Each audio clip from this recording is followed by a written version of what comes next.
news. All right, chat. We're watching 16 kids kept in a 12 by 12 foot room covered in feces. Why internet thinks mom of 16 kids is also a victim. I'm watching it. I hate monkeys. No. By 9:45 p.m., the very please stop, bro. aggressive, bright Please stop. fluorescent LED lights are enough to drive anybody insane and give somebody a headache, especially if you've been inside this giant Dollar General store all day long with all the bright neon yellow signs, because of course that is the store's color. Ariel has been working at this specific location for the past 2 years, which, like a lot of other Dollar General stores and stores with the word dollar in its name, most things are not $1. The average price of an item at the Dollar General is around $2.50. But it is still cheaper than other stores, and it's one of the very few stores in this entire town of Hamden, Ohio. The population of the town is around 700 people. I wouldn't be surprised if Ariel has seen at least a good chunk of the entire population walk in, grab something, check out at her cash register. Since it is one of the few stores, I can also imagine that Ariel gets a lot of regulars. One particular family, the Siders, they always come in at 9:45 p.m. just before closing. You can usually smell them before you see them, and that's not meant to be in an offensive way. Ariel and the Dollar General staff, they have seen families that were struggling, and I think everyone can agree it is better to buy a bag of rice for the kids than it is to buy shampoo if you really have to choose between the two. And Ariel remembers she and her colleagues would purchase hygiene products with their own money to give to the Sider family. But the next day they would come in and it didn't smell like they were using any of the hygiene products. So Ariel says they all kind of backed off from that point because they thought maybe the family was getting offended that they were offering them hygiene products. So maybe it's best to just back off and lay off. But Ariel did notice some really odd things about the Siders. You have the parents, they look to be in their 30s. They do carry with them the very distinct smell of cat urine. Sometimes they would come in alone, sometimes they would bring along a child or two. The children would always have hair in their face. Like, not just messy hair, but their hair would be covering their face and covering their eyes. You cannot get a good look at their face. Ariel says the children would also stick very close to the parents, as close to them as possible, and it almost felt like to Ariel that the children were taught to never look up or make eye contact with others. According to Ariel, the family came in and would always buy the same few things. Sometimes they would purchase sugar once in a blue moon. Very rarely, not all the time, but like once in a blue moon, they would purchase diapers. But they're coming in nearly every day, so what are they buying? They would always buy the same two things: a jug of water and a decent sized bottle of vegetable oil. Water and vegetable oil. Water and cooking oil are usually staples in everybody's house, but I don't know how frequently one needs to replenish their oil. Would you need to restock it as frequently as you would a jug of water? Monday, June 29th of this year, Ariel sees the Sider family walk in and purchase their regular items: a jug of water and a decent sized bottle of vegetable oil. The next day, June 30th, Tuesday, she sees them on the news after they are arrested in connection to what has now been dubbed the Ohio House of Horrors case, where 16 children were found cramped in a 12 by 12 room, where there are more questions than answers now. The initial questions were, of course, is this human trafficking? Is this a human trafficking ring in the middle of nowhere, Ohio? Who are the 16 children? Who are their parents? Where were they born? How long were they in that room for? How did nobody notice? And what were they doing with the vegetable oil? This is the case of the Siders family. Siders family. It's gonna get good, y'all. I'm glad it's only an hour because it's already been an hour. She gonna hit me with an ad? Stephanie, you finna hit me with an ad? She's finna hit me with an ad, watch. We would like to thank today's sponsors who have made it possible for Rotten Mango to support the Oh shit! all the bright neon yellow. Oh no, I hit the what you call it. Fuck.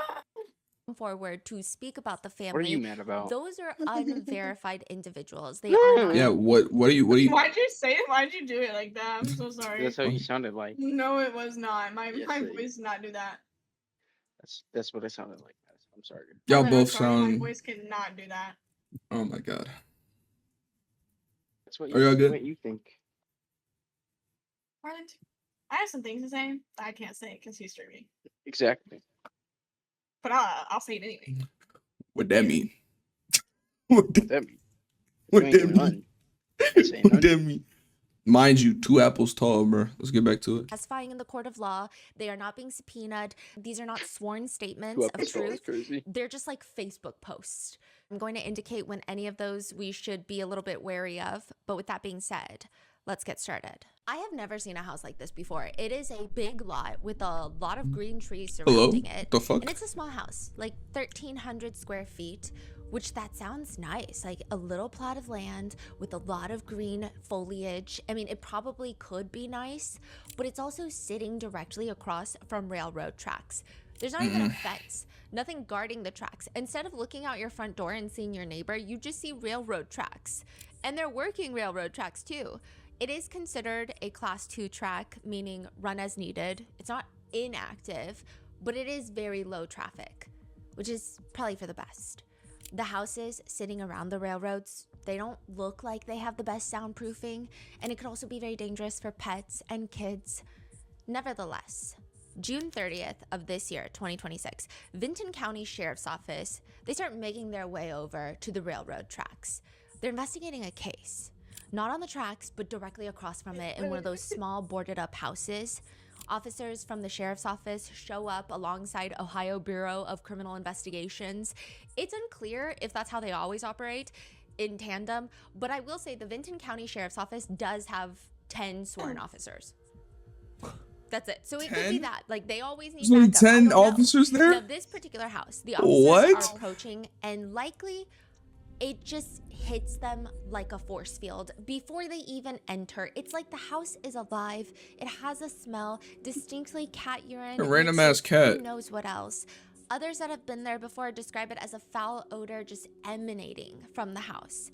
When you walk in the front room, the walls and the doors look they look beyond battered. Let's say you don't shower for a few days and you've got all this like grime on your arm, and you just like rub your arm against the wall on repeat until the walls are oddly stained with grime. It's not like if you were to drag a big dark colored piece of furniture across the wall. It's grimy and it's inconsistent. It's splotchy. It's not just marks and scratches. It looks like a subway station, like filth on the wall. The house looks abandoned. There's trash on the floor. It piles up around the walls like some sort of mini landfill. And in the front room of this house is this hanging picture frame. It's like a portrait, but it's art. It's of a tiger. And it's a very odd placement and a very odd piece of decor, especially in a house that looks so battered that there's not even like a real meaningful piece of furniture or something to sit on. It almost makes the tiger painting hanging on the wall look like some sort of museum level artifact that's just waiting to be discovered. And right under the only piece of artwork in the entire place is a freezer. I don't know if it works. The entire place feels like a dump. There's bags of rice, like a small bag of rice, and right next to it is a can of roach spray, which I can't say is the most appetizing look. It's hard to tell if Like all that the shit black helping. marks on the ground are cat hair, disintegrated trash, grime, feces, rat droppings. Like it could be anything, but it is everywhere. It is the type of house where any movement in your peripheral vision is most likely a roach, and that's if you're lucky.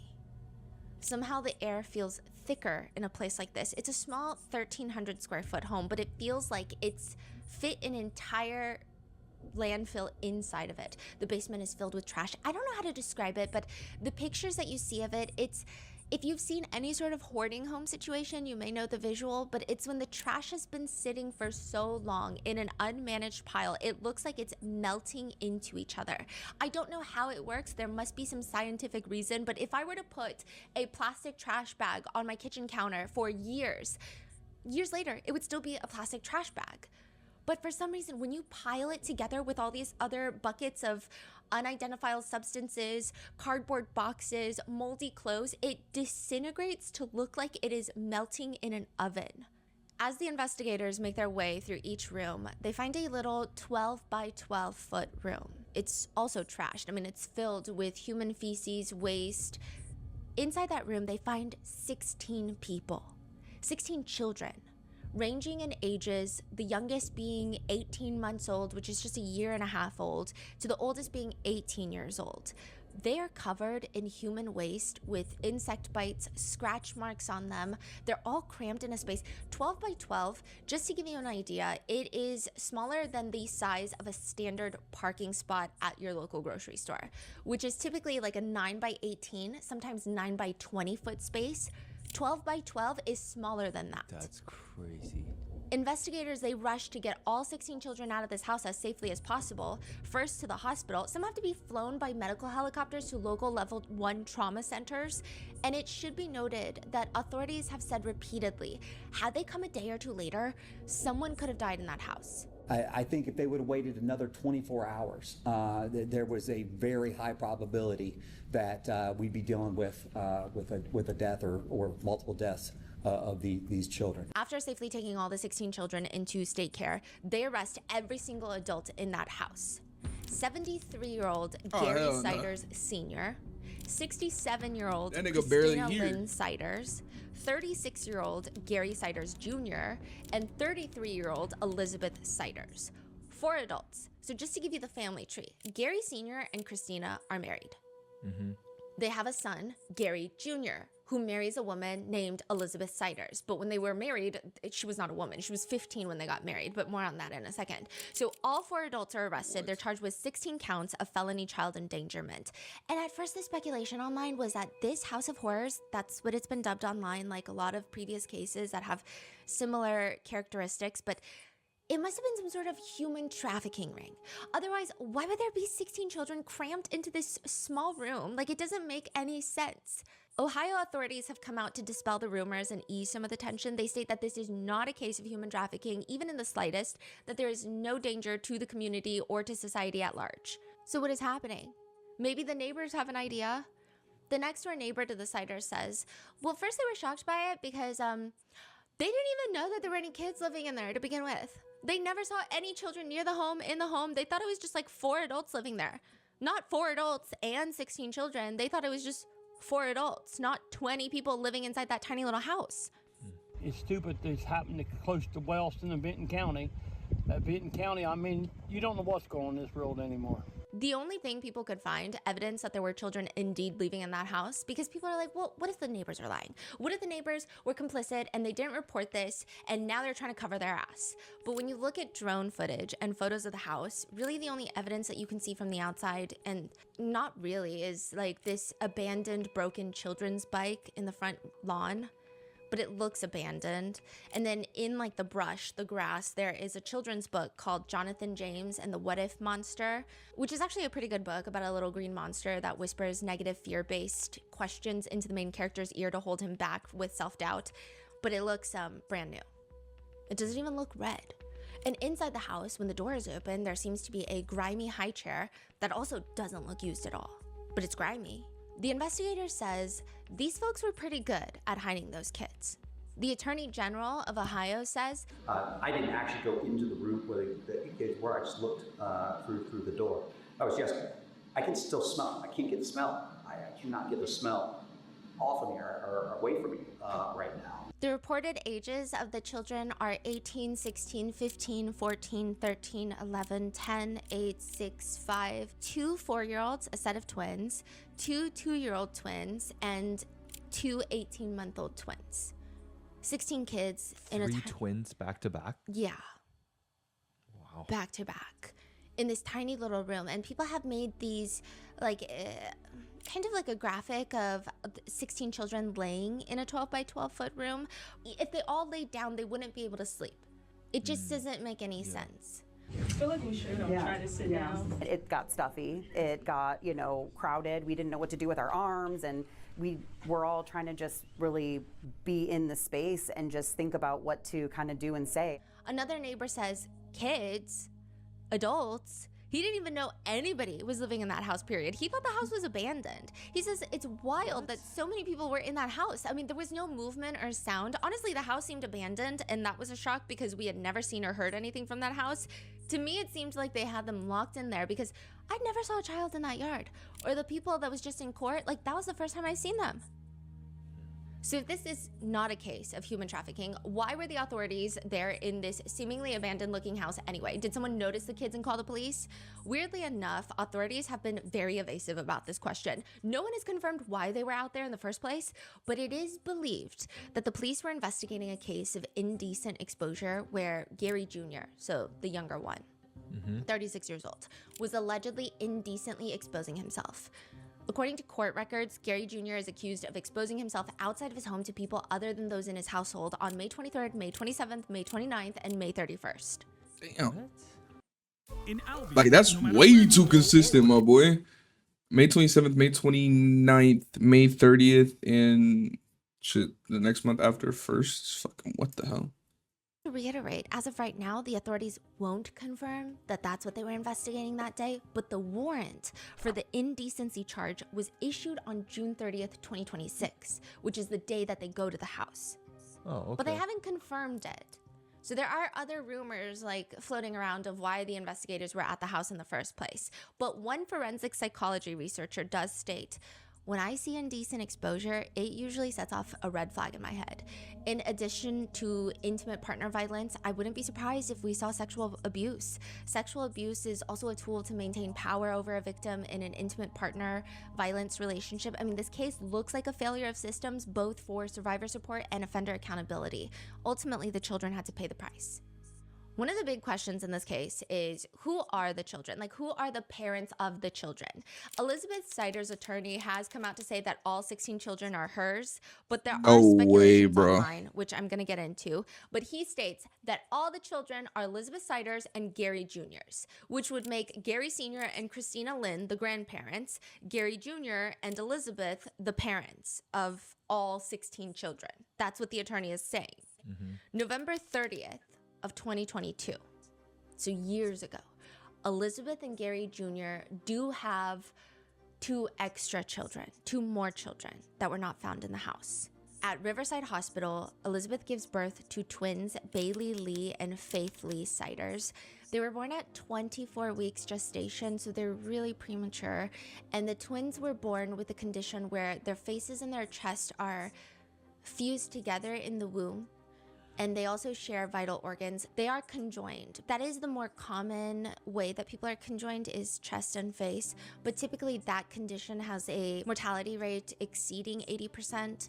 For cases where the twins are unseparated, there's nearly 100% death rate. Whoa. They were also born extremely premature and passed the same day of natural causes in the hospital. There were a lot of rumors circulating online that these children ended up dying in the house or they died under suspicious circumstances. That doesn't necessarily seem to be the case. They did pass in the hospital and their death certificate does list it as natural causes. But the timeline of this is kind of enlightening. I'm not exactly sure what it reveals, but it is shocking. If all 16 children are Elizabeth's, that means she's had 4 sets of twins starting from 2022 to now. There's a lot of children. The longest gap between Elizabeth having children, and again, this is if they are all hers, is about 2 years in between children, in between pregnancies. The shortest gap is closer to 11 months. We actually have no clue in total how many children Elizabeth has had because you have the twins that passed away in the hospital, and there are circulating rumors and speculations that Elizabeth had another child when she was 13 years old that passed away. So we don't know how many times she's given birth. And from then on has just kept having more children. And that begs the entirely new question of like, why? Literally, why? Yeah, if literally. These are all Gary Jr. and Elizabeth's children. Why have more children? If you're not going to take care of them, why have them? What are the children even living off of? What are they eating? Remember the vegetable oil? There have been a lot of theories about the vegetable oil that they would purchase frequently, regularly at the Dollar General store with a jug of water. There are 2 theories of the alleged repeated purchases. The first theory is that that is what the children were consuming, vegetable oil. I will say that vegetable oil is typically a part of famine relief kits, but there's usually grain included as well. So you're cooking with a lot of the oil. Vegetable oil specifically has high calorie density and it's fortified with vitamin A, D, E, and K. And it's also softer and easier for malnourished infants and small children to digest compared to soy oil, corn oil, other oils. It's a bit softer on the stomach. So could they have been feeding the children vegetable oil? It's very hard to say. There have been reports that the family also frequented a food bank regularly to pick up food, so maybe they were cooking, although looking at like the alleged photos of the house, I don't think they were really doing any cooking. But maybe they were using the oil to fortify and calorie up some of the other food that they were getting at the food bank. It's unclear. I do think it would be a hard task to get enough food at the food bank to feed 20 people. So maybe it is food, but maybe it's not. Another theory, or it could maybe be a double use case, which some people have said vegetable oil is a home remedy for getting rid of lice, which I can imagine is a problem in the household. Some netizens have pointed out that in the mugshots, Elizabeth's hair looks like it's just caked in oil and grease. Was she using it in her hair to get rid of lice? That seems like a very strange, prolonged treatment. Like maybe you buy vegetable oil once to try to get rid of lice and then you go to other tactics if it doesn't work. But to continuously do that for, who knows, weeks, months at a time. And there is a risk, by the way, like please don't do this at home, because there is a risk that when you coat your hair with the vegetable oil, it actually coats the lice eggs and preserves them, keeping them safe to hatch. Oh. Ultimately, as of right now, as of filming this, we don't really know what the vegetable oil was for. We also don't know how the children have been living, what they were eating, how they're still alive. In a press conference, the Vinton County Sheriff states, most of our livestock was kept in better conditions than the children. It was extremely high presence, I'm sure, of bacterial and human feces. It was just a disgusting scene. investigators are not yet fully able to even go into the house and further investigate due to the deplorable conditions. It hasn't even been deemed safe. The Attorney General of Ohio, I don't know what this man was thinking. I will say he said some incredibly problematic things when discussing this case. He says, we didn't know that there were going to be 16 kids in there. It really looked third world. It's the type of thing that we're not used to seeing here in America. Which is not only deeply offensive, I do think it's also incorrect. He keeps making comparisons to what he calls third world countries, or what we should better call developing nations. There are loads of people that live in impoverished situations in developing nations who treat their kids to the best of their abilities. Yeah.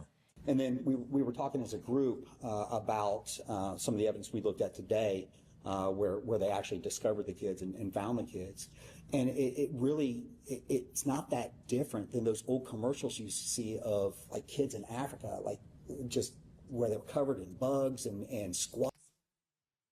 Really, brother? That's the best comparison we got?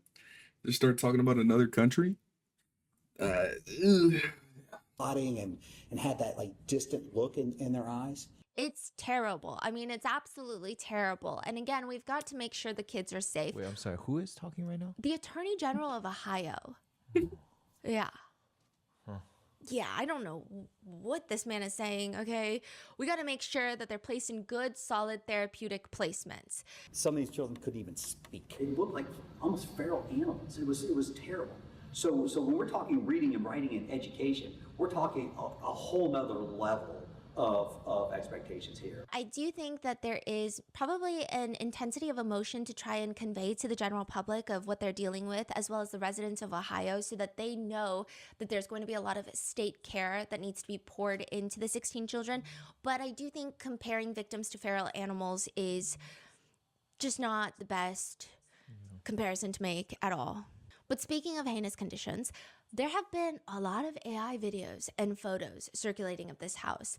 You see cages. Investigators have come out to say there were no cages. You see children being like locked in boxes, in cardboard boxes. Like there's just a lot of weird AI stuff. There were pictures that the kids were in cages, that they were taped shut, their mouths, whatever. I don't understand why people put stuff like this on. It's not truthful, but I can't stop it, and all I can do is shrug my shoulders and say, why are we doing this to this, particularly to these victims, because they're going to be tarnished by this for a long part of their lives. But there's also a lot of very realistic videos circulating of people who are filming themselves, technically, if this is real, breaking and entering and trespassing a crime scene. So you can see people who have gone out to the house and they're filming the outside of the house. It does very much look like the Siders' residence. They go inside, and just based off of the photos that we've seen taken from outside the house when the doors were open and we can kind of peer inside, it does seem like it is real. I can't verify it. And also, I will note that it is illegal. Law enforcement have not verified or authorized any images of the house, so I don't know how a lot of these people are publishing this type of media, but law enforcement has warned that people entering the property without permission could be committing criminal trespassing. So just be wary of that when you're out there looking online. Want to strengthen your math skills? Try Brilliant. You should try Brilliant. Y'all are both mad quiet. I wouldn't be surprised if y'all niggas were asleep. I'm just not saying a fucking... No. Oh, she's gonna give me another ad. In New York City, a former judge is found like dead. that I don't like it. And if it were... Is it a case that you don't like? What do you mean? Like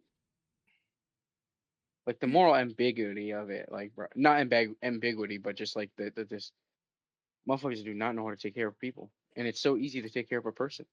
Like, it's not easy, but like it is so, in the sense of, how do I say? It shouldn't, if you're not gonna have, don't have any children if you don't know how to, like, if you're just I don't know. Yeah. I mean, I get it. Like, bro, but something else has to be up. There's no way all of those are her children. And if they are her children, nigga. That's crazy. 16 kids? And the shortest amount of time you went without cracking is 2 years? And they was probably still trying to go for one. And she had 4 sets of twins? Nico. What? Anybody else, it might seem like a very normal case of maybe he overdosed, maybe it was an accidental fall. He collapses in his mansion in New York City. This is the former judge. His body slides down his entire staircase until it comes to a full stop, and he ends up taking his last breath. Once his body is found, Alice Black, who is a rookie FBI agent, is assigned to the death investigation. Yeah, it's the same video. She just brought up the New York one. Yeah, I know. I don't know. It might have to. It might tie back, but I don't know where the hell this came from. This is out of left field, bro. Just something about New York. She said it was the first judge, right? Right, guys? Y'all are watching, right? Okay, nice answer, nice. She's like had a whole career as a homicide detective in the NYPD. She was actually attacked, beaten, and then ended up in the hospital. Afterwards, she was essentially shunned from the NYPD, essentially excommunicated from the force, and her next best gig was a desk job for the FBI. So this is the case that she's assigned to. Her experience is pretty clear when she arrives at the scene because she spots these claw marks on the bottom of the bathroom door that match the victim's swollen and raw fingers. She also notices the track marks in his arm. It's an overdose, yes, but the victim is clearly not an addict. The scene was purposefully staged by the victim's killer. The scene also matches a prior death case that Alice Black has on file. Alice makes the connection. Both staged overdoses, both men who hold power in different ways, and of course, like the killer. She thinks the killer is going to be the same person. In Hulu's new series, Theory. Oh my god, you got me with that fucking ad. Stephanie, holy shit, what an ad. That caught me, bruh. I was like, maybe this is tying back to the video. Stephanie, what a fucking ad, bro. I need to learn from you. Her third victim's life. Oh, shit. It's very clear this is not her I need to learn from her. Him. Really does. Lynch forces her hand and it scares her so with this. And the very last frame is so haunting. Whose news Alice desperately think you know is and it was July 20. What a fucking ad. Like I said, with 16 counts of felony child endangerment. Bond was initially set at $300,000 for all 4 individuals, which is not the case anymore. But first, let's get into what we know about the 4 first. Elizabeth Siders, the 33-year-old, the alleged mother, is the one that a lot of people have opinions about online. She is the alleged mother of all 16 children, and netizens have started pinpointing out that her demeanor in the virtual court hearing was not what they were expecting. I guess people going in, they were comparing this case a lot to the Turpin case, where the parents were, I don't want to say that these parents are not similar, but I think they were expecting a very evil demeanor. I think they were going in expecting a cruel, heartless mother who wanted to abuse her children, perhaps for fun, perhaps for her own sake of pleasure. We don't know, right? But instead, they see the court hearing and they see a woman who looks a little bit more confused, more than anything. Like, she looks very dejected and confused. And netizens have noticed a mark on her left arm. It looks like a ligature mark. So the mark on her left arm does seem too high up to be a mark from handcuffs. And it seems like it's prominently on just one arm. I don't see it matching on the other arm. It's unclear if this is a ligature mark or when it was, where she got it. Like, it's just, netizens are a little bit skeptical of the mark. People have also further dug deeper into her past. There are pictures of Elizabeth from before she marries Gary Jr. And I think it's gone viral because it's just so jarring to see the difference in the way she looks. She looks like a very normal person. I don't know if that's an offensive word to use, but she looks incredibly normal. She looks well adjusted. She looks like a typical teenager. And then you see her mugshot, and yeah, 15 years has passed, but it just doesn't make sense how she got set on this trajectory of life. They look like two completely different people. In addition to that, according to records, Elizabeth and Gary Jr. were married when Elizabeth was just 15 years old and Gary Jr. was 18 years old. Elizabeth's family have also come out on Facebook to allege that Gary Jr. started isolating Elizabeth from them when they got married when she was 15, which it's believed that they had to go out of state to legally get married. Marriage records show that Elizabeth being 15, Gary being 18, that would not be legal in the state of Ohio. But it is in the next state over, in West Virginia, which is where they went to file their marriage license. That's crazy. And 2 months after, they give birth to a child. One politician from West Virginia who helped pass a bill banning child marriages in West Virginia states, West Virginia was one of the only states in the country that didn't have a floor for the marriage at all. There were records in the past 20 years, like not 100 years ago, not 200 years ago, 20 years of children as low as 8 years old being married to grown adults, people in their 50s, 60s. Allegedly, one of her brothers, Jeremy Russell, this is Elizabeth's brother, alleged brother, has posted on Facebook, "My sister just wrapped her life up." I'm not entirely sure what that means. I don't know if it means like her life is over now that she's facing these charges, but he says, due to indoctrination, it is 100% real. 20 kids and younger than me, the math equals immature piece of shit man involved. I met this dude a couple months ago, shook my hand like a baby would, super soft hands, definitely never worked a day in his life. I should have took him out that night. It's been 15 years, you lost touch with your family, followed another, and look what happened. Oh, he's also bashing the sister, you're saying? Yeah. And he said he met Gary Jr. a couple months ago? Yeah. Like just recently? Mm-hmm. Did he say he knew or didn't know the kids? It seems like he's insinuating he didn't know that they had that many kids. A lot of the relatives have come out and they've stated that they knew that they had kids, but they didn't know exactly how many. That's a pretty wild statement to say, though. Yeah, how do you not know? Like, even my relatives that I don't talk to, I have a general idea, pretty firm idea, actually, of how many children they have. Yeah, it is odd. There is, though, a huge debate on whether or not Elizabeth, because she was married at 15 years old and had her first child, it's actually alleged that she had her very first child or gave birth to her very first child when she was 13. That child did not end up making it. The question is, was she groomed and kept almost as some sort of breeding machine, some sort of breeder? How much is she a victim in all of this? How much is she a perpetrator? Which, side note, all 4 defendants have been assigned public defenders. Elizabeth's attorney has been incredibly outspoken in this entire case, and some might even say, like, maybe a little too outspoken. He states in an interview that when he went to go talk to Elizabeth, he didn't really know what he was walking into with this case. Like, I'm sure he Googled it and it's bad. But he says that when he walked in there, he doesn't know what he was expecting, but he sees Elizabeth and he describes her as being very timid and exhausted. I asked her if she had seen any of the coverage that has been online for the better part of a day now. She hasn't. She does not know how the home, the conditions, the investigation is being described. And I chose not to share all of those details with her at this point, because she does seem so fragile. The person that I met with, though, is not someone who comes across as pure evil. All the defense attorneys have taken a very strong, seemingly a strong disliking towards the prosecutors describing this case as, quote, pure evil. Evil requires malice, and the person that I saw there, Elizabeth, she doesn't have that in her eyes. He says the thing that shocked him the most is one of the very first questions that she asked him was, are the kids okay? When can I see the kids? Do you know anything about where they are? Usually when people are in jail, they ask, can you get me out of here? When can I get out? So I think that was telling. Which a lot of people are saying, like, well, the bar is so low. Like, that's a little bit of a...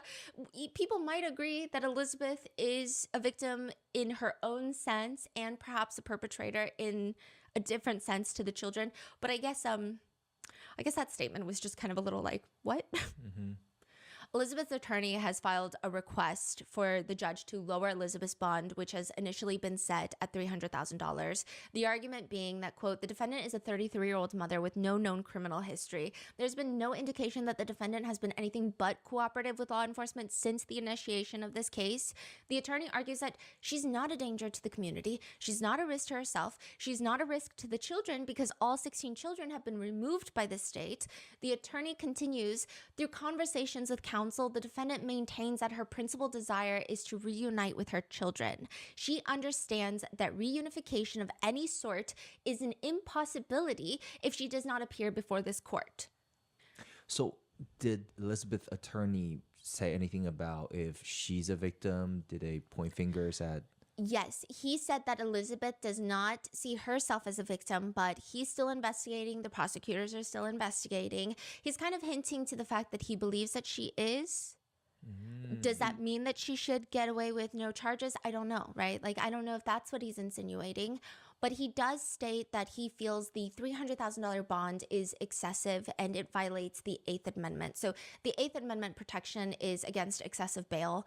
But it's interesting because he doesn't ask to lower the bond. He asks for a reconnaissance bond. So what is that? It just, like, no bond. Oh. Yeah. He argues that the investigators themselves have documented this home being in extreme poverty. So he's like, I mean, how do you expect her to come up with $300,000? That's not even in the realm of possibility. One person comments about Elizabeth and her motion to be released. What if she gets pregnant while she's out on bond? By who? But what if she does? I mean, she's gotten pregnant so many times. Why has she gotten pregnant? We don't know if someone has been forcing it upon her. We don't know if this is a choice that she willingly makes to get pregnant. What if she goes out on bond and gets pregnant? That would be yet another child brought into this world to be neglected and abused. I guess they're arguing, forget everything else. Like, what if she gets pregnant? A lot of other people who are a bit more sympathetic to Elizabeth are saying that they don't think that she should be let out on bond just because jail might actually be good for her. Her living condition is pretty dire, you know, like not in the sense of like she needs, she probably does need a lot of mental health care as well, but just the facilities is probably an upgrade from the house that they were living in. Others have no sympathy. I will say there are a group of people who genuinely don't think sympathy is warranted in this case. So I would say I would break it up into a few different camps. I think there is one camp who sees Elizabeth as part of the victims. So they see her kind of as part of the 16 children. They think that maybe she was restrained and forcibly impregnated all those times. They don't know, but they think that something weird must have happened in order for her to subject herself to this life. They think that she is a victim through and through. Then you have a group in the middle where they think that she was the victim. She was clearly groomed in the beginning, but maybe somewhere along the way, the lines between victim and perpetrator are getting a little bit blurry, and she still had some duty to protect her 16 children. And there were still moments where she was at a hospital where she could have alerted some authorities if there were any abuse ongoing. Then you have a group of people who say it doesn't matter if she started as a victim. At the end of the day, there are 16 victims that she neglected. And they say, quote, she smelled them every day as they laid near their feces. She heard their hunger cries. She saw the insects and roaches crawling on them. She saw their ignored tears. She didn't care. Her bond should not be revoked. Which, speaking of, there are rumors circulating, and some are saying that they have inside sources that have confirmed Elizabeth is pregnant in custody, that when they took her in, she was pregnant. This has not been proven. This has not been confirmed by any authorities, and I don't know how these inside sources would be able to... I mean, is that not like a HIPAA violation? It's kind of crazy, but that's the rumor going on. Elizabeth's attorney states, I have previously stated that she does not necessarily characterize herself as a victim, but the investigations, prosecutor's office investigation, my office is still locked up.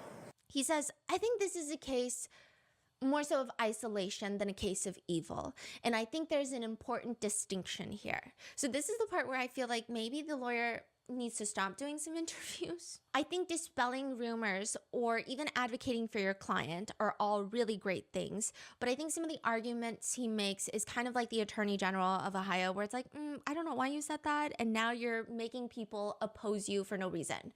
So he's saying things like, he's insinuating this is more of a case of poverty than it is neglect. And it has a lot of people riled up because they're like, no, I grew up impoverished. Or some people are saying, no, I have children and I went through a time where I didn't have any money and I never treated any child like that. Yeah. So it's just it's a very tricky situation I think he's finding himself in. Not the best approach. Yeah, and he says, quote, because if that's all you know and you have to think, someone at 15 years old doesn't know a whole lot about being an adult, about being a mother, about being a wife. That's been your worldview for the past 17, 18 years. You get shaped by that. And he continues to emphasize this is maybe more so about isolation than it is about evil. He states, I don't think we've seen any evidence to prove or to suggest that the children were locked or forced to remain in that 12 by 12 room. He says about Elizabeth being pregnant so frequently. So what she's told me repeatedly is that she and Gary wanted a big family. I don't know if they wanted a family that was this big, but they repeatedly said, she's repeatedly said to me that she wanted a big family. She said that kids are a gift from God. He says he was told by Elizabeth that some of the older kids had phones and their own social media. He said that it just doesn't jive with the way the case has been described to the public. He says it's his understanding that the kids can communicate and there's nothing to suggest that they were anything like, quote, feral kids, that term that is being used in the media. To which one netizen comments, the kids had social media, but the oldest couldn't even spell their own name at 18. The police literally said these children were feral, and if they had arrived a later day, some of them might have not even made it. The math is not mathing here. Others are commenting, well, he's just going off of what his client is telling him. Facts speak differently. Others stand a little bit more in the middle saying, this is just a lot to unpack. And the lawyer's perspective is definitely something to consider. Inside jokes and social media access don't necessarily disprove confinement, but it does paint a very different picture than what was initially presented. A lot of Elizabeth's family have also come out on Facebook to talk about how she was a normal teenage girl until Gary Jr. isolated her. And to make things murkier, Gary Jr.'s side of the family have also spoken out. So there's a guy named Ronnie Fletcher. He's the son-in-law of Gary Sider Sr. So this is Gary Jr.'s brother-in-law, Elizabeth's brother-in-law, I guess, by marriage. So Gary Jr. has a sister, and Ronnie is married to that sister. Okay. He comes out to do an interview where he states, I mean, we've had death threats. We've been told that we need to be put in front of a, execution line of guns and, killed and, burned in, it's been bad. Gary and Lynn did not raise their children that way. They're the four daughters that got out are successful members of society. We've raised our children. Our children have, college degrees or, whatever, and for us to be put into all this and there's generational incest and, this is going on generational, it's not true. So there's allegations of incest and stuff. It's not true. This is all into that one home. The last time we heard from them, we gave them a car, and it's probably close to a year now.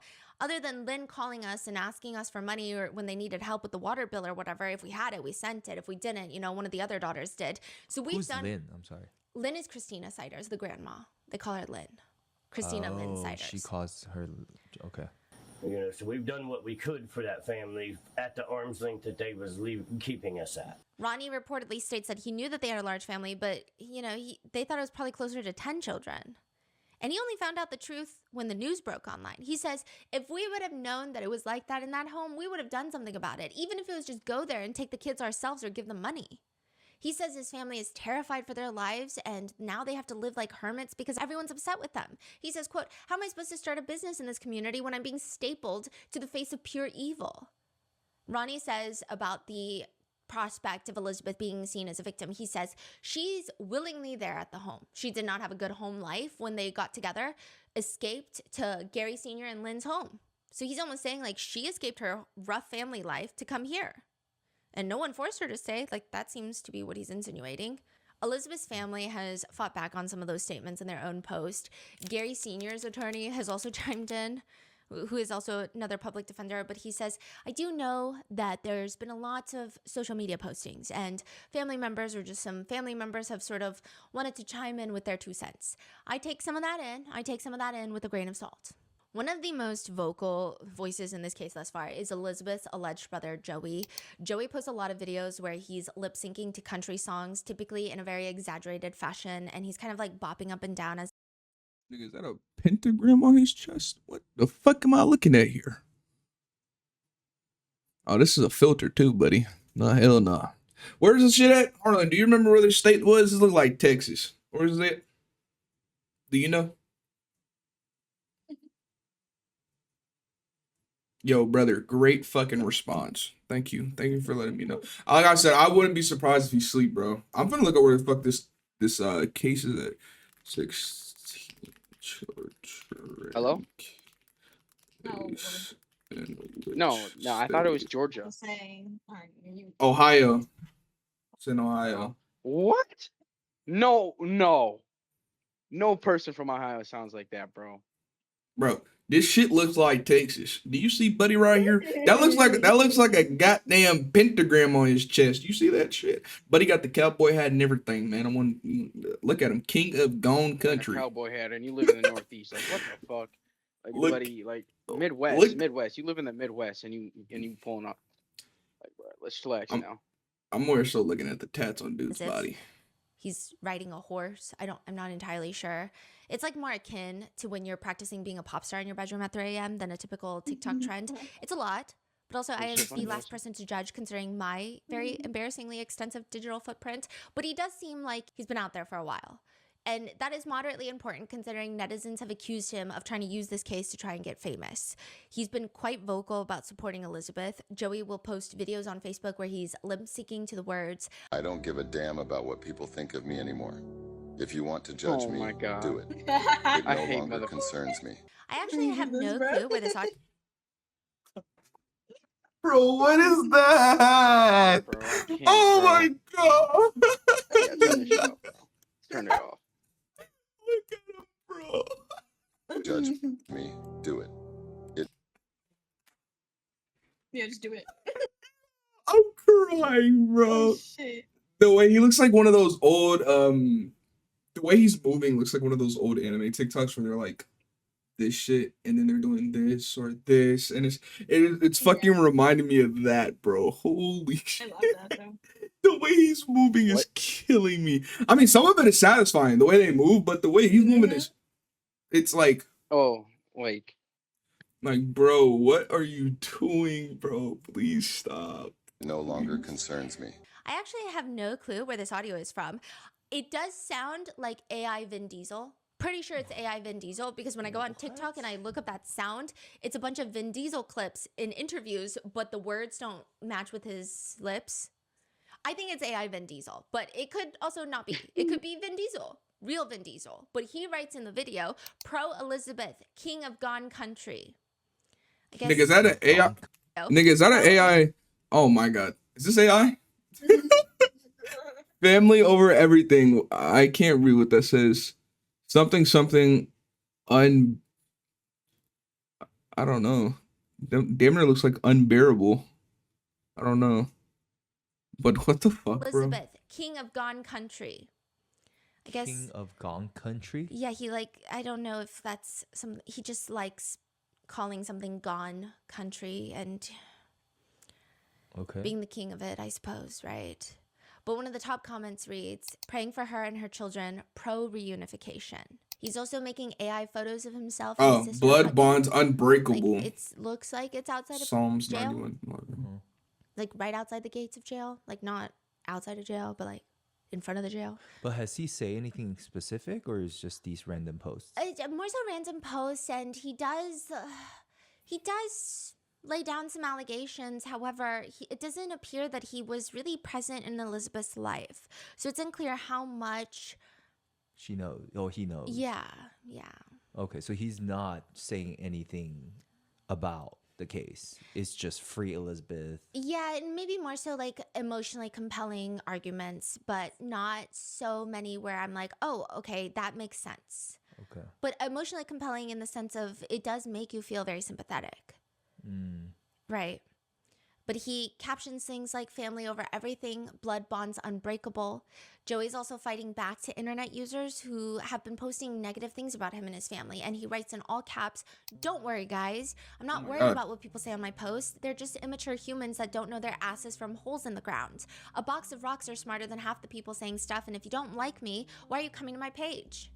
He's also reposting a lot of supporters' threads on Facebook that reads, "For those that feel Elizabeth is a human being who fell through the cracks, who spent her entire life in a cycle of abuse, neglect, and trauma. She is housed in Ohio Regional Jail, scared, alone, uneducated, and visibly emotional in a court hearing. She needed help. She still needs help. For those of us who have compassion for her, here's how you can help her now. You can send her a meal through iCare, and you can add money to her commissary so she can get hygiene, snacks, paper, shower shoes, a hairbrush, things she clearly has done without for decades." They argue that, quote, "If she was uncaring and malicious, she could have left all the babies and ran, but she stayed. She couldn't leave them, and he just kept climbing on top of her for his own gratification." There has been, I think, aside from the very controversial and, quite frankly, in my opinion, should be illegal age of their marriage, I think that a lot of people have been drawing from the setup of society and in large personal anecdotes. So I couldn't find evidence, hard evidence, of a lot of the different arguments from all the different camps. Yeah. So I think there is a lot of emotions getting involved with this case. I mean, of course, when you're dealing with 16 children who are found in that type of condition, it makes you try to think of how that happened. Yeah, a lot of people are saying that she was also being used, and some people have insinuated that perhaps Gary Jr. is the biggest abuser, and even the grandparents have been abused. So there's just a lot of circulating theories out there. Others are posting on Facebook supporting Joey, saying things like, "I believe she was likely the only thing standing between those children and death." So I think there's a lot of nuance to this case where you do have a large group of people who are arguing that this is a systematic problem where when the system fails women at girls at the age of 15, allows them to get married, allows them to live in these impoverished conditions with no form of education, of course, this is how their life is going to turn out. And so there must be some level of sympathy that must be given to these individuals.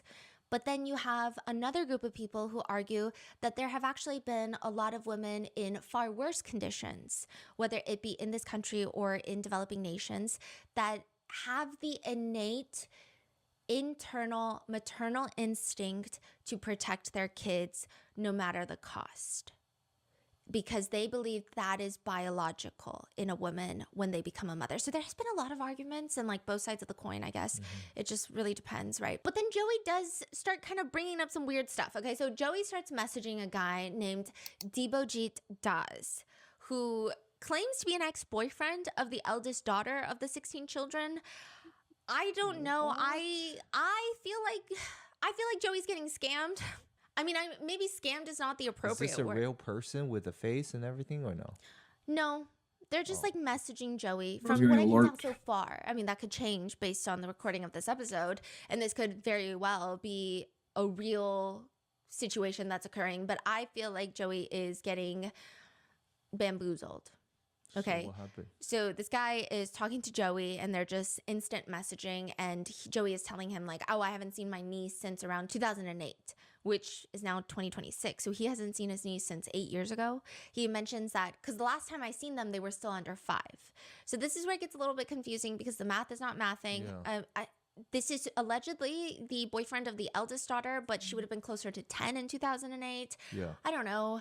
But also, like, there is a point of contention that people have of how can family members speak so passionately when they don't really know what's going on.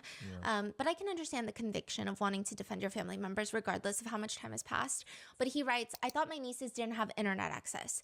Cops and the AG being the Attorney General of Ohio, lied. I just sent this, so something ain't right." So he posts on Facebook the screenshots of him talking to an individual named Debojit, who was allegedly one of the girls ex-boyfriends. Mm.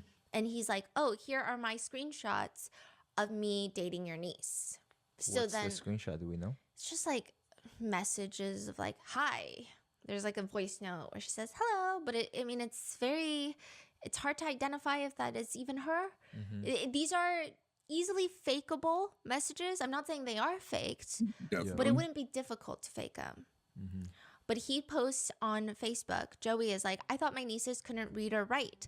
These are messages between her and her ex-boyfriend. He says they had to break up because of their neighbor, Mike. He sent proof of everything. The lies need to stop. The speculation needs to stop. Clearly the neighbors knew. Clearly she could read, write, and speak. We just want the damn truth. Praying night and day for my nieces and nephews. Yeah, so it's just, Yeah, it's just so unclear. Yeah, but I also think the argument stands, but not really, in the sense of, I don't think the point of contention is if they can read or write. I think just the fact that they were found in those conditions is the point. Yeah. Also, Joey has served time for endangering children, resulting in serious physical harm to a child, felony of the 3rd degree. So the court sentenced Joey Russell to a 36-month prison term, which was the maximum penalty for his crime. To who? Do we know? Is it a family member? Or? Seems like it. Yeah. A woman named Tiffany Saunders posts on Facebook again, and it's very hard to verify any of these Facebook posts, but she says, I'm making this post for the sake of truth and truth only, but for clarity. I'll go ahead and say this about the situation because I'm moving on because I have to. Lots of you know Lynn, aka Christina Siders. So this is the grandmother. Is my grandma Diana's first cousin. Okay, it gets confusing. It's not really necessary, right? She's saying that they're related in that way, but she's also related to Elizabeth Siders because her daughter's biological father and Elizabeth's mom are sibling. Anyway, I think this is where people are alleging that Elizabeth and Gary Jr. are distant cousins.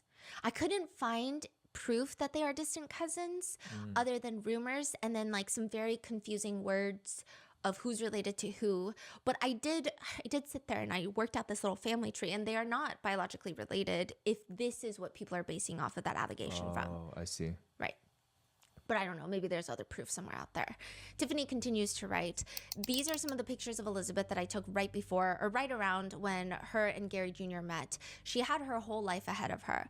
While part of me wonders if she wasn't mentally conditioned to think most of this was okay, the mom in me knows it doesn't matter. There's absolutely no excuse for dragging your kids or any human through your BS to this degree. In my opinion, she's guilty to an extent simply because she is an adult. The justice system will handle the situation however it sees fit. I'm cool with that because, what should happen in a situation like this? What does real justice look like here? I don't know, because that's a decision I'm way underqualified to make. But I feel like this also needs to be said. Lots of people failed those babies, and they continue to fail lots of others all over and keep the pattern continuing by not intervening when things aren't quite right. People all over the USA right now keep saying, oh my God, how does this even happen? Most people can't fathom, and I really wish I couldn't either, but here's an idea: generational poverty, deeply embedded trauma, mental and physical illness, systemic failure by other family and community members, all mixed into one big horrible mess. It's nearly impossible to escape any unhealthy situation without the proper tools, without the proper resources. Maybe I'm wrong to believe this, but I think with only a couple exceptions in this particular case, like the tremendous amount of kids they had, actual living conditions, these poor children were, and in fact, the children were basically hidden away in a 12 by 12 room. All the rest of this story, there are very similar situations all over the area, and most people turn a blind eye to it. From the child marriage to no education, living in unhealthy environments, and living in extreme poverty, it's all pretty much normal to a lot of people, I personally think. It's almost like it's deeply embedded for people to turn a blind eye because they're already struggling themselves. Or these are uncomfortable situations and topics to think about. That has also been a huge thing where people are saying, like, I don't know why Americans are so shocked right now that this is happening in their country, when you can just go to West Virginia and see one of the most impoverished states in the entire nation and see that this is something that's happening out in the open, and it's pretty blatant. Interesting. So I do think it's a very nuanced conversation of how much does poverty impact one's ability to be able to have autonomy over the amount of children they have, but also how to be able to care for the children. And how much is it malice versus, oh, this is what my parents did to raise me, so I'm going to do the same thing, and I don't know anything else or anything better. So I guess that is a very nuanced conversation that's taking place. And I think depending on everybody's socioeconomic backgrounds, people have a lot of different stances. I do think this is a conversation where it is really important to probably face privilege when you feel like you have a very strong negative opinion, right? I guess. See how much that plays into it, which has been, something people have been talking about. But because still 16 children seems beyond excessive, even in those conditions, right? It seems like an outlier. People have been trying to find a motive. Like, was this some sort of obsession? Was having children an obsession for Elizabeth or Gary Jr.'s or both? Elizabeth's attorney did say that Elizabeth told him children are a gift from God and she loves having kids. Like, was it that? Was this some sort of like 4-person cult, 1-person cult, 2-person cult? Because again, the wording children are a gift from God is very specific. And Elizabeth's older brother believes that she was, quote, indoctrinated, which is again, a very specific word. Or were they getting something else of having the children? Primarily, the big motive question was state care. So the prosecutor responds to a question from a reporter about whether or not the family was receiving state benefits for everyone, which again would answer a very big motive question. To my knowledge, only the two elderly, the two oldest, Mr. Grandma and Grandpa, were the only ones I'm aware of that were receiving benefits at that time, at the time of this incident. So they're not using the children to get some sort of state-funded assistance. So why do they keep having kids? We really don't know. I mean, none of the children were ever enrolled in schools. And I think that this case has been kind of a reckoning on a lot of state-funded systems. So the first question was, a lot of the children seem to have been born in local area hospitals, which is what Elizabeth's attorney has alleged. Which means if Elizabeth is going to hospitals and giving birth to these children, was there not any point, any medical intervention should have stepped in? So that seems to be a big question of like, was there failure there? Then there's another question of why is Ohio so relaxed with homeschool laws? Back then, the law did get changed. A bill was passed. So apparently back then, you would have to tell administrators of a school what you were doing to homeschool your children. Like you would have to give them like a whole blueprint of your whole plan to educate your kids because they can't just be running around not being able to read and write. That was the whole objective, right? There's a lot of paperwork that gets processed. A lot of people get involved. Now, apparently, you can walk in and say, I'm going to homeschool my kid, and that's it. That's crazy. You don't have to tell them what you're doing. I guess this is the whole, like... You gotta tell Stephanie she's lying? Huh? No. I mean, I it's not like, that bro, easy to get someone homeschooled. I mean, it kind of is. My brother, when he left our house and moved in with my other grandparents, they just said, oh yeah, you're not going to school, and guess what? He never graduated. So I don't know, man. It's very... I mean, yeah, you can do that, but I can probably guarantee you they did not do it correctly. You cannot, like, it's very hard. It's very hard to just homeschool one. Because you have to have check-ins too, by the way. When you're homeschooling someone, you have to have check-ins. I'm pretty sure. I mean, well, she's saying it's easy, though. She's saying it's easy. That all they have to do is just go in there and say that. So that's why she's saying, like, they're very, very low profile when it comes to the way that they're able to homeschool these people. Like, she said that it shouldn't be so chill. You know what I'm saying? Because she basically said that you're able to just go in and say, hey, my kid's getting homeschooled, and then walk out. Like, there's no way they should let that. Bro, but like, I'm trying to save my thoughts for the end of the video. Okay, it's almost done. What's up? But like, they have to have check-ins. Like, it's like mandatory tests in like 5, 7, and 9. I just looked it up. So like, if you're not up to par, then low key, you're gonna get cooked. So, I mean, I'm just going off. That's just a fail on, once again, the government. I mean, at the end of the day, just a fail on the government for not actually doing their fucking job correctly. I'm not surprised at the end of the day because fucking government. I mean, like I said, it seems like it is. If it's that chill, something's got to be done, especially in Ohio. Because what do you mean I could just walk in and say my kid's getting homeschooled? I could dead ass just not teach him anything for 18 years. But there's no way that you have 16 kids and nobody, no medical or even the, the state is like, damn, maybe these children need to be checked up on. 16 kids? Excuse me, what? And no one said anything. We were just letting it slide. Like, there's no way no one checked up. No one. Like the child protective services. But at the same time, I mean, if she said this happened in a damn little town of 700 people. She said there's only 10 sworn officers in, bro. 10. 10? That's all we got. It seems like I don't know, man. Like the state's not run properly. I kid. No, not I wouldn't say don't know state, the but fucking argument, okay? the town I really don't know. or the yeah. So the question is, like, were they really that good at hiding the children, like the Attorney General of Ohio State, or is the system just like not really doing its job? One resident does recall seeing at least some of the kids once at a local yard sale, and she did in fact notice that they appeared dirty, but she just assumed like the dirt and grime on them was they had been playing outside. The police haven't confirmed that every single child belongs to Elizabeth and Gary Jr. There are DNA tests being done. There are some people out there that believe and are speculating that older children could have given birth to some of the younger children. This is basically an internet rumor. A lot of that speculation seems to stem from the idea that they believe there is no physical way in which Elizabeth could be able to give birth to 4 sets of twins back to back. So remember in 2022, she had a set of twins that passed in the hospital, but her last births were allegedly 4 sets of twins. Yeah.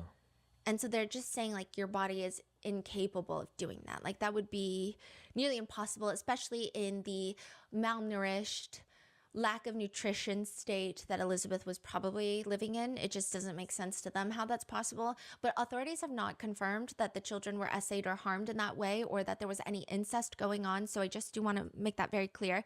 Elizabeth's attorney states again that he believes that all 16 children belong to Elizabeth.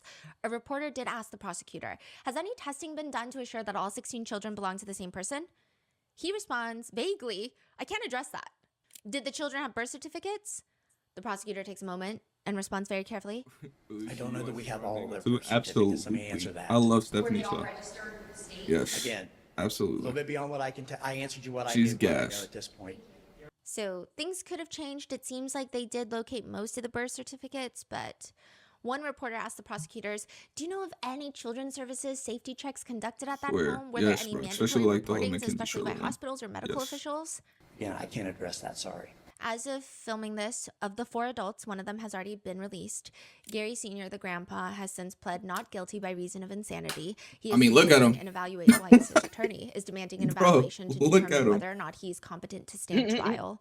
And the reason that he was released is not even because of his potential incompetency. It's the fact that July 8th, they were scheduled for a preliminary hearing, and as they were transporting Gary Sr. to the courthouse from the jail, he falls. They take him to the hospital because he fell. They run a bunch of tests on him, and they realize, holy shit, he's got so many serious medical conditions that require specialized care, which is basically the only reason they let Gary Sr. out on bond. The prosecutor on this case says to the community very bluntly, practically, and I don't know if you folks know this or not, but when defendants are housed in county jails, it is the county's responsibility to pay for the medical care. Prisons are for defendants who have been convicted. Then the state of Ohio has to pay for it. But he's still an innocent man that has not been convicted yet. So the county was going to be on the hook for his medical care. Vinton County, also one of the smallest rural counties in Ohio. Mr. Sider Sr. has a serious medical condition that requires specialized care. His medical care could potentially bankrupt Vinton County. The prosecutor states we're not going to put that burden also on our local taxpayers. County. So it was agreed that we would do a recognizance bond so that he could get the medical treatment that the doctors say that he needs, and it won't cost the county that money. If he's released from the hospital, he will then be equipped with a GPS monitor. The medical care is going to be paid for probably on a federal level, I would imagine. That's what I think would happen. I'm not too well versed in like the pipeline of medical care for individuals who have no access. That's interesting. It seems like it would be taken care of on a federal level, but I'm not entirely sure. His attorney states he's entitled to his presumption of innocence and that his guilt must be proven beyond a reasonable doubt. The state needs to prove that they may, the facts may bear out or they may not, that he may be found not guilty or not competent or himself a victim. So until we all know what's going on, I would ask the viewers to take a breath, take a step back, and let the process play out. Which, speaking of, a gag order is now in place for the prosecutors, which is not like entirely uncommon for high-profile cases, but essentially the defense attorneys have filed stating that there have been lots of statements made by the prosecution that seem to be prejudicing the right to a fair trial. Basically saying it's pure evil, calling it the House of Horrors, calling them just like feral children, all of these things they think is not good. We are just going to have to wait to see how this plays out in court, which, by the way, I do think maybe the Attorney General of Ohio should stop talking about this case because of some of the problematic remarks that he's made, but that's an opinion, right? I guess we will just have to see how this plays out in court, whether all of them are going to... I don't know what's going to happen, honestly. There is maybe an argument that potentially black mold is in the house. That seems to be an angle that could be played. Black mold poisoning can be similar to dementia and cause brain fog, sudden mood swings, depression, anxiety, insomnia, chronic fatigue, headaches. Ooh. I don't know. Some people believe that the grandma was taking care of the kids, and when her health declined, it caused this entire thing to go down. But all we know right now is each charge carries a minimum sentence of 2 to 8 years in prison with a maximum sentence of 12 years. So potential maximum sentence on all 16 counts could end up being 192 years for each defendant. State social workers say they've received dozens of calls from local residents in the county offering donations, offering to help with long-term care for the children. They just approved $1 million to support the children. They're estimating the care to be around $100 to $250 per day per child for the rest of this fiscal year. But I just don't know like how much that will impact. I think that there probably will need to be a lot more resources poured into the 16 children if the conditions are as bad and as extreme as the prosecutors are describing them to be, which I tend to agree with just based off the pictures that I saw of the outside of the house looking in. But what are your thoughts on this case? That is so far what we have on the 16 children's case in Ohio, the House of Horrors. What are your thoughts? Let me know in the comments, and I will see you in the next one. Oh my God. What? Hey, y'all know how I am, so I'm gonna ask y'all first because I'm gonna rant. Well, I wouldn't say rant, but I have a lot of thoughts and opinions on it, so I'm gonna let y'all talk first.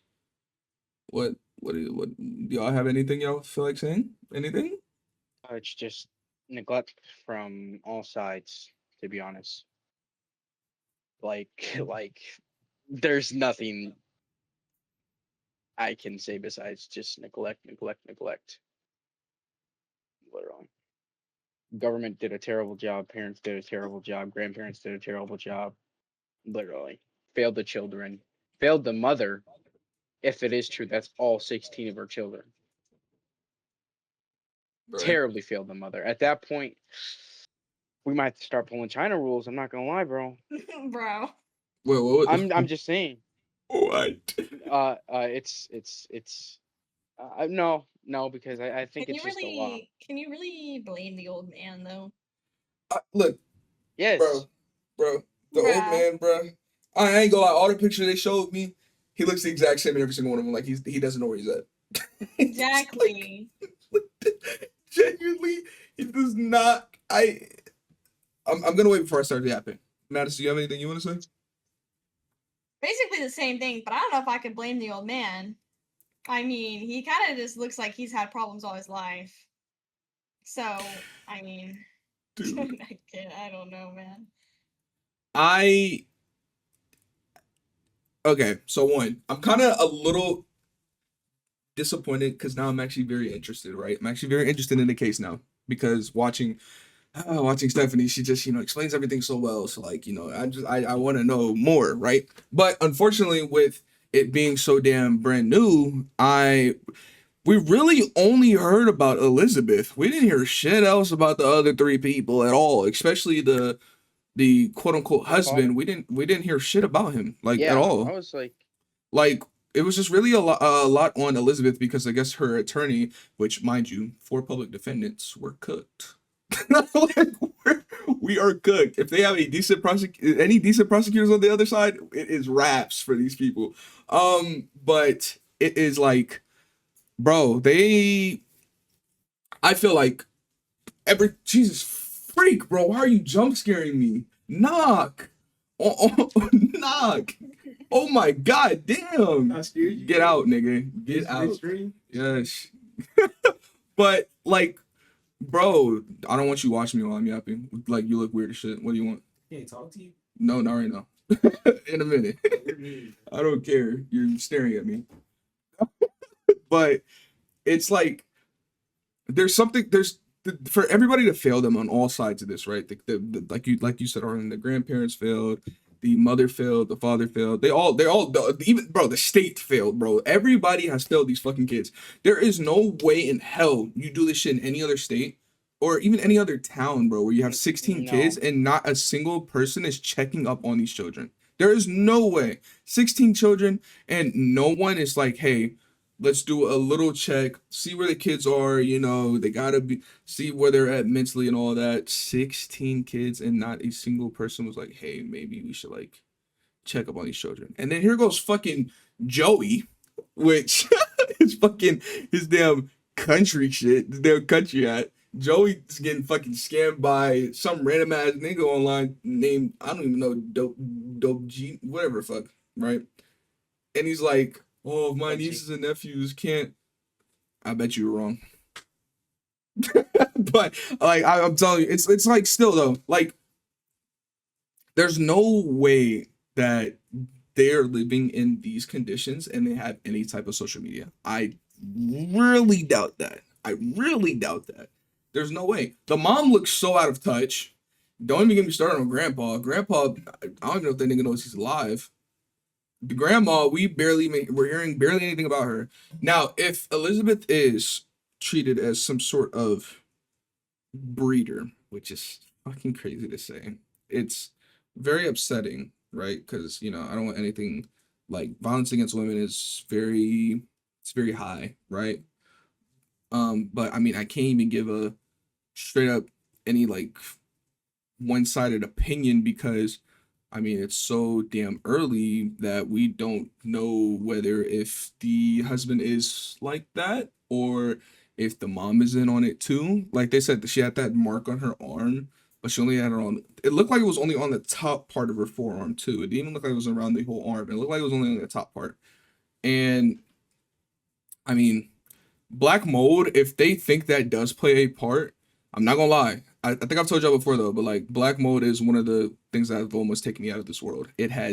Black mold is fucking, it's really bad, right? I'm not necessarily only me, but I'm just saying black mold dead ass almost killed me. So I mean, I get if they do talk about how it does play a part, but bro, look at how y'all have the house, my nigga. Look at the house. Look at the house. The house looks crazy. The house literally looks abandoned, and there is 16 kids in a little ass space that is the size of a damn parking spot. Maybe a little bit bigger. Like there's no way, bro. Somebody in the state, some neighbors, some family members, somebody has to know, bro. There's literally no way. I don't care if you don't think that. And then there was talking about some, I didn't think it was that bad. I think it was closer to 10. 10 is still a lot of fucking kids, bro. 10 is still a lot of kids. Like, I think 5 is a lot of kids. I think 5 is a lot of kids. Like, 10 is a lot of kids, bro. What the fuck? I don't know, man. I don't know. I need to hear more. I want to hear more. I need them to come out with more information because I don't think the I don't know, man. I mean, I guess with the demeanor of her, how she looks, it does look very timid. It does look very scared. It does look very, What does the mother look like again? She here, let me see if I can find her on here real quick. But the mom looks very like fragile or frail, if that's the way to put it. She just looks very Like, Also, bro. like right here. She looks. Hold on, so I gotta bring her up. Jr. and 33 And her. 3-year-old Elizabeth Siders. Elizabeth, right? We don't hear shit about Gary. Gary Jr. Forgot they got the this same damn motherfucker name. had okay. Seeing the picture again, yeah, this guy is not in the right of that. But I'm not gonna lie, 20 years, I mean, about 18 years, that's about 53. So he was in the right mind 18 years ago. So. I mean, yeah, but like, let's say that they did dead ass, because they're saying that they got married, right? When he was 18 and she was 15. This nigga's weird. What the fuck? What? And then where are her parents? She said that they snuck off. Nigga, if my kid's 15, on God. Like, there's no way. What the fuck? Where'd you go? My internet cut out. Oh, shit. Well, yeah, I mean, it's just, we were talking about how, like, you know, if Elizabeth and Gary did get married, like, Gary's kind of weird. Not kind of weird, is weird. It's because you're 18 marrying a 15-year-old. Yeah. Like, are you kidding me? And I said, where are Elizabeth's parents? Because I would be tracking my fucking daughter down. Like, you're not doing that. Like, no. It's weird, bro. This case is very weird. It looks like all these niggas don't give a fuck. It genuinely just looks like that. They all don't give a fuck. I'll say the mother, I think she just looks sad. The out of all the adults, she's the victim. No, I can't paint that picture yet. I can't say she's a victim. I'm sorry. You don't make a woman have 16 children. If I don't know. There's not that much information on this fucking case. We ain't hear shit about Gary Jr. We barely heard about her. We just know Grandpa. Grandpa don't know where the fuck he's at. Look, Grandpa deadass does not know where he's at, bro. I mean, I would expect the mother to be.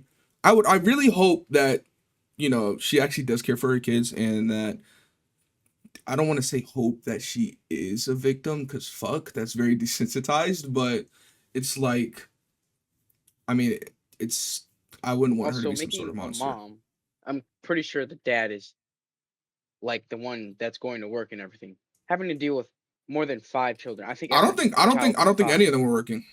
I don't think any of them were working. I didn't hear nothing about any single one of them working, because these two are getting benefits, right? I heard Stephanie say that. I don't think either of these are working. I don't think they are, because I didn't hear any of that when she was talking. 151 days till Christmas. Holy shit. You got ADHD.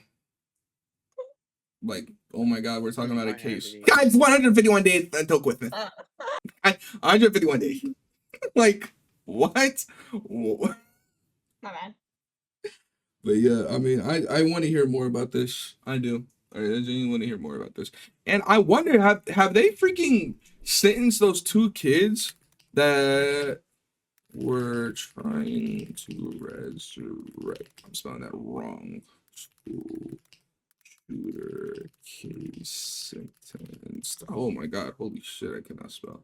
Isabel Valdez, yada yada yada, lawyers have not been sentenced yet. Okay, they're still pending. They're still pending. Bro, how long? Because that case has been going on for a little minute now. Since March. I guess these shits. Also, Florida, who's fucking surprised, bro? I would have been surprised anywhere. These are children conspiring to murder another kid. So, I mean, I don't know. It's sad, man. It's sad. 16 kids in a little ass area. It's sad. That the town though, bro, they gotta do better. What do you mean 10 officers? Start adding benefits or something, bro. Cause golly, you gotta get more on deck. 10? You might need 10 for one case if there's a shooter. What's going on? 10? What is that? It's not helping. Oh man. And then her attorney is speaking out a lot, which, you know, like Stephanie said, isn't bad, but there's a point where you gotta stop yapping, man. You gotta stop yapping. Well, I guess that's it, man. I'm done watching crime for the night. It's 3 a.m.